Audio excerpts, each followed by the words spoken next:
ഇന്നത്തെ നമ്മുടെ വീഡിയോ നമുക്ക് ഫെബ്രുവരി മാസത്തിൽ ഏതെല്ലാം കൃഷികൾ ചെയ്യാം എന്നുള്ളൊരു വീഡിയോ ആണ് കേട്ടോ. അപ്പോൾ നമ്മൾ ഏത് മാസം ഏതെല്ലാം കൃഷികൾ ചെയ്യണം എന്ന് നോക്കി ചെയ്യുകയാണെങ്കിൽ നമുക്ക് നല്ല വിളവ് കിട്ടും എല്ലാ പച്ചക്കറികൾക്കും. അപ്പോൾ നമുക്ക് ഓരോ മാസം ചെയ്യേണ്ട കൃഷികൾ നോക്കി നമ്മൾ ചെയ്യാനാണെങ്കിൽ നമുക്ക് കൃഷി ചെയ്യാനും എളുപ്പമുണ്ട്. അതേപോലെ തന്നെ നമ്മൾ ചെയ്യുന്ന അധ്വാനത്തിന് നമുക്ക് ഗുണം കിട്ടുകയും ചെയ്യും. അപ്പോൾ നമുക്ക് ഈ സമയത്ത് ചെയ്യാൻ പറ്റുന്ന കൃഷി എന്ന് വെച്ചാൽ നല്ല രീതിയിൽ ചെയ്യാൻ പറ്റുന്ന ഒരു പച്ചക്കറിയാണ് തക്കാളി എന്ന് പറഞ്ഞത്. ഇത് കണ്ടോ, ഞാനിപ്പോൾ അത് ഇവിടെ ഒരു 5-6 കട തക്കാളി നട്ടിട്ടുണ്ട്. എല്ലാത്തിലും നന്നായിട്ട് പൂവിട്ട് കായകളുണ്ടായിട്ടുണ്ട്. കണ്ടോ, നല്ല രീതിയിൽ കായകളുണ്ടായിട്ടുണ്ട്. അപ്പോൾ ഈ സമയത്ത് നമുക്ക് തക്കാളി നല്ല രീതിയിൽ കൃഷി ചെയ്യാം കേട്ടോ. പിന്നെ നമുക്ക് കൃഷി ചെയ്യാൻ പറ്റുന്നതാണ് പയർ. ഇത് കണ്ടോ, ഇതും നമ്മൾ കഴിഞ്ഞ മാസം നട്ട പയറാണ്. ഈ നല്ല രീതിയിൽ നമുക്ക് പയറും വിളവ് കിട്ടുന്നുണ്ട്. അപ്പോൾ നമ്മളിത് ഇവിടെയൊക്കെ നിറച്ച് നട്ടിട്ടുണ്ട്. ഈ സൈഡിലൊക്കെ നമ്മൾ നട്ട് കൊടുത്തിട്ടുണ്ട് പയർ. എല്ലാത്തിലും നല്ല രീതിയിൽ പയർ ഉണ്ടായിട്ടുണ്ട് കേട്ടോ. അപ്പോൾ നമുക്ക് എല്ലാ ടൈപ്പ് പയറുകളും, വള്ളിപ്പയർ, അതുമാതിരി കുറ്റിപ്പയർ, ഇതേപോലെ നാടൻ പയർ, അമരപ്പയർ, അതുപോലെ ചതുരപ്പയർ, അങ്ങനെ പയർ വർഗ്ഗത്തിലുള്ള എല്ലാ കൃഷികളും നമുക്ക് ഈ സമയത്ത്, എല്ലാ പയർ വർഗ്ഗങ്ങളും നമുക്ക് ഈ സമയത്ത് നട്ടുകൊടുക്കാം. പിന്നെ നമുക്ക് ചെയ്യാൻ പറ്റുന്ന കൃഷിയാണ് കേട്ടോ ചീര. ഇത് കണ്ടോ, ഇത് മയിൽപ്പീലി ചീരയാണ്. ഇതിൻ്റെ ഡിസൈൻ കണ്ടോ, പച്ച കളറിൽ വന്നിട്ട് മയിൽപ്പീലിയുടെ ഷേപ്പിൽ ഒരു ഡിസൈൻ വരും. നല്ല വെയിലത്താണെന്നുണ്ടെങ്കിൽ കേട്ടോ. വെയിലല്ലാന്നുണ്ടെങ്കിൽ നമുക്ക് നാടൻ സാധാ പച്ചച്ചീര പോലെ തന്നെ ഇരിക്കും. അപ്പോൾ ഇതാണ് കേട്ടോ മയിൽപ്പീലി ചീര. ഇത് നമ്മുടെ വ്ളാത്താങ്കര ചീരയാണ്. അപ്പോൾ അങ്ങനെ നമുക്ക് എല്ലാ ടൈപ്പ് ചീരകളും നമുക്ക് ഈ സമയത്ത് കൃഷി ചെയ്യാം കേട്ടോ. പിന്നെ നമുക്ക് കൃഷി ചെയ്യാൻ പറ്റുന്ന ഒരു പച്ചക്കറിയാണ് കേട്ടോ വഴുതന.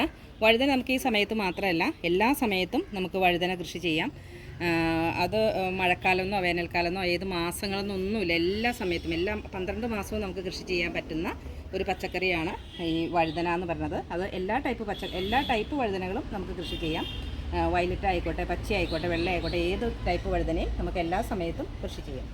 പിന്നെ നമുക്ക് കൃഷി ചെയ്യാൻ പറ്റുന്നതാണ് വള്ളിയായിട്ട് പോകുന്ന മത്തൻ, അതേപോലെ തന്നെ കുമ്പളം, പീച്ചിൽ, പാവൽ, പടവലം, അങ്ങനെയുള്ള വെള്ളരി. ഇപ്പോൾ കണിവെള്ളരിയൊക്കെ നമ്മൾ ഈ സമയത്ത് കൃഷി ചെയ്യുകയാണെന്നുണ്ടെങ്കിൽ നമുക്ക് വിഷുവൊക്കെ ആകുമ്പോഴത്തേനും നല്ല രീതിയിൽ പറിച്ചെടുക്കാനായിട്ട് പറ്റും കേട്ടോ. അപ്പോൾ നമുക്ക് പുറത്തുനിന്നൊക്കെ വാങ്ങിക്കാതെ വെള്ളരിയൊക്കെ വീട്ടിൽ തന്നെ ഇപ്പോൾ കൃഷി ചെയ്താൽ അടുത്ത മാസം നമുക്ക് വിഷുവിൻ്റെ സമയമൊക്കെ ആകുമ്പോഴേക്കും നമ്മുടെ വീട്ടിൽ നിന്ന് നമുക്ക് പറിച്ചെടുക്കാൻ പറ്റും. അപ്പോൾ ഇതേപോലെ പടർന്നു പോകുന്ന എല്ലാ ടൈപ്പ് പച്ചക്കറികളും നമുക്ക് ഈ സമയത്ത് കൃഷി ചെയ്യാം.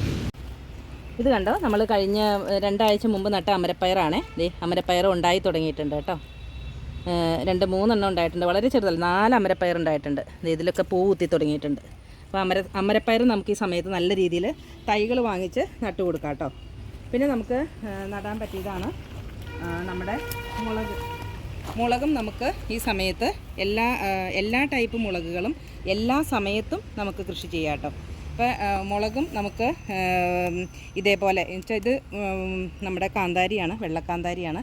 മുളകിൻ്റെ പ്രത്യേകത എന്താണെന്ന് വെച്ചാൽ നമ്മുടെ ഈ കൊടിയിൽ കിടന്ന് ഇതുപോലെ മുളക് പഴുത്ത് കഴിഞ്ഞാൽ മുളക് നശിച്ചു പോകുന്ന കേട്ടോ പറയണത്. ചെടി ചീത്തയായി പോകുന്ന പറയണത്. അപ്പോൾ അതുകൊണ്ട് നമ്മൾ ഈ പഴുത്ത മുളക് ഒരിക്കലും ചെടിയിൽ ഇട്ടേക്കരുതെന്ന് കേട്ടോ പറയണത്. അപ്പോൾ നമ്മൾ ഈ മുളക് പഴുത്ത് കഴിഞ്ഞാൽ അത് പറിച്ച് വെക്കാനായിട്ട് ശ്രദ്ധിക്കണേ. അപ്പോൾ മുളകും നമുക്ക് ഈ സമയത്ത് കൃഷി ചെയ്യാൻ പറ്റും. പിന്നെ നമുക്ക് കൃഷി ചെയ്യാൻ പറ്റുന്നതാണ് കേട്ടോ വെണ്ടയും നമുക്ക് ഈ സമയത്ത് എല്ലാ ടൈപ്പ് വെണ്ടകളും, ആനക്കൊമ്പൻ വെണ്ട, അതേപോലെ തന്നെ പച്ച വെണ്ട, ചുവന്ന വെണ്ട, എല്ലാം നമുക്ക് ഈ സമയത്ത് കൃഷി ചെയ്യാം. അപ്പോൾ അതുപോലെ തന്നെ പയറാണെന്നുണ്ടെങ്കിലും എല്ലാ ടൈപ്പ് പയറുകളും നമുക്ക് ഈ സമയത്ത് കൃഷി ചെയ്യാം. പിന്നെ നമ്മൾ നട്ടിരുന്ന ക്യാബേജും കോളിഫ്ലവറൊക്കെയാണ് കേട്ടോ ഇത്. ഇപ്പോൾ ക്യാബേജിൻ്റെയും കോളിഫ്ലവറിൻ്റെയൊക്കെ വെച്ചാൽ നമ്മുടെ ശരിക്കും അതൊരു ശീതകാല പച്ചക്കറിയാണ് ക്യാബേജും കോളിഫ്ലവറൊക്കെ. അപ്പോൾ അത് ഇപ്പോഴും തൈകൾ നഴ്സറികളിൽ വരുന്നുണ്ട് കേട്ടോ. ഞാൻ കഴിഞ്ഞ ദിവസം ഒരു നഴ്സറി പോയ സമയത്ത് അവിടെ ഇപ്പോഴും തൈകൾ വന്നിട്ടുണ്ട്. അവർ പറയുന്നത് എന്താണെന്ന് വെച്ചാൽ മഴ പിടിക്കുന്നത് വരെ എന്നുവെച്ചാൽ നല്ല വെയിലും നനവും കൊടുത്താൽ മതി, നല്ല രീതിയിൽ ഉണ്ടാവും എന്നാണ് പറയുന്നത്. അപ്പോൾ എനിക്കൊക്കെ അതേ കോളിഫ്ലവറൊക്കെ അതേ നല്ല പാകമായിട്ട് ഞാൻ ഇന്നിപ്പോൾ 2-3 എണ്ണം പറിച്ചെടുത്തു. നമുക്ക് ക്യാബേജ് ആണെന്നുണ്ടെങ്കിലും കണ്ടോ, ക്യാബേജ് ആണെന്നുണ്ടെങ്കിലും ഉണ്ടായി. കോളിഫ്ലവറും ഇപ്പോൾ ഞാൻ 3-4 എണ്ണം വിളവെടുത്ത് കഴിഞ്ഞു. ഇത് നമ്മുടെ ബ്രോക്കോളിയാണ് കേട്ടോ. ഇതേ കണ്ടോ, ഇത് ബ്രോക്കോളിയാണ്. ഈ ബ്രോക്കോളി കഴിഞ്ഞ ദിവസം ഞാൻ ഈ കോളിഫ്ലവറും ക്യാബേജൊക്കെ എങ്ങനെയാണ് ഇതിന് കായ്ഫലമായി തുടങ്ങുന്നത് എങ്ങനെയാണെന്നുള്ള വീഡിയോ ഇട്ട സമയത്ത് ആരോ ചോദിച്ചിട്ടുണ്ടായിരുന്നു ഈ ബ്രോക്കോളിയുടെ എങ്ങനെയാണെന്ന്. ബ്രോക്കോളിയുടെയും അതുപോലെ തന്നെയാണ് നമ്മുടെ ഈ ലീഫുകളുടെ നീളം കുറഞ്ഞു വരും. ഇത് കണ്ടോ, ഇപ്പോൾ നമുക്ക് ബ്രോക്കോളി ആവാറായിട്ടുണ്ട്. അതുകൊണ്ടാണ് കേട്ടോ ഇതിങ്ങനെ ലീഫിൻ്റെ നീളം കുറഞ്ഞു വരുന്നത്. അത് കഴിഞ്ഞിട്ട് ഇതിങ്ങനെ കൂടി വന്നിട്ട് അതിൻ്റെ അകത്ത് നമ്മുടെ ഈ കോളിഫ്ലവർ പോലെ തന്നെ പച്ച കളറിലാണ് ബ്രോക്കോളി ഉണ്ടാകുന്നത്. അപ്പോൾ അതറിയാത്തവർക്ക്, ഒത്തിരി പേർക്ക് അറിയായിരിക്കും, അറിയാത്തവർക്ക് വേണ്ടിയിട്ട് പറഞ്ഞതാണ്. അപ്പോൾ ബ്രോക്കോളിയും കോളിഫ്ലവർ ക്യാബേജൊക്കെ ഇപ്പോഴും തൈകൾ നമ്മുടെ നഴ്സറികളിൽ വരുന്നുണ്ട്. തൈകൾ വാങ്ങിച്ച് ഞാൻ ഈ സമയത്ത് നട്ടിട്ടില്ല. നമ്മൾ ഒരു നവംബർ ഡിസംബർ മാസത്തിലാണ് ഇതൊക്കെ നട്ടു കൊടുത്തത് കേട്ടോ. അപ്പോൾ അതും ഈ സമയത്ത് നടാമെന്ന് പറയുന്നുണ്ട്. ഞാൻ ഈ സമയത്ത് നട്ടിട്ടില്ല.